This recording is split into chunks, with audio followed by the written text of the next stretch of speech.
ka Bharat Sanchar Nikam Limited kelapan benar ya ke jingla jong kari India bandon ya la ka jong teknologi stack da ka radio access network bala pentrikam da ka Tejas network ka core network da ka C.dot bat ka TCS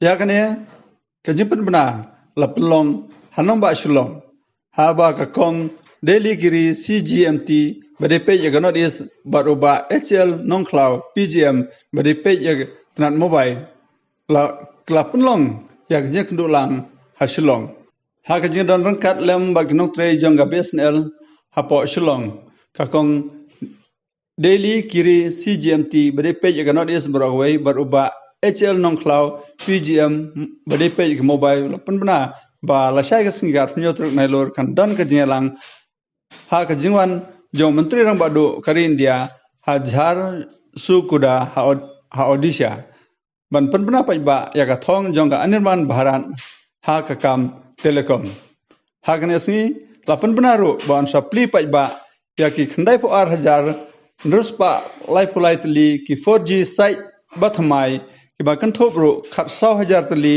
hapo ka saturation project kane ka teknologi kabakari hi kan pelong ya ke India kum kawai na ki santli kiri ki badon ya laga jong ka telekom stack bat kane kan long kanong rim ru ban beteng sa ka 5G ha ki singi ki bandangwan. At present, it is being used by BSNL only. So, no, renting out of towers, yes, we do. We lease out our towers to other TSPs also. So, border areas, if the private operators also want, they can get benefit of your towers? No, as of now, there is no policy for renting out our border area towers, or for that matter, these 4G saturation project towers. As of now, there is no policy with BSNL.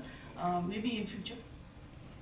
Now in the process of upgrading our 4G network, this network which is Swadeshi, into 5G.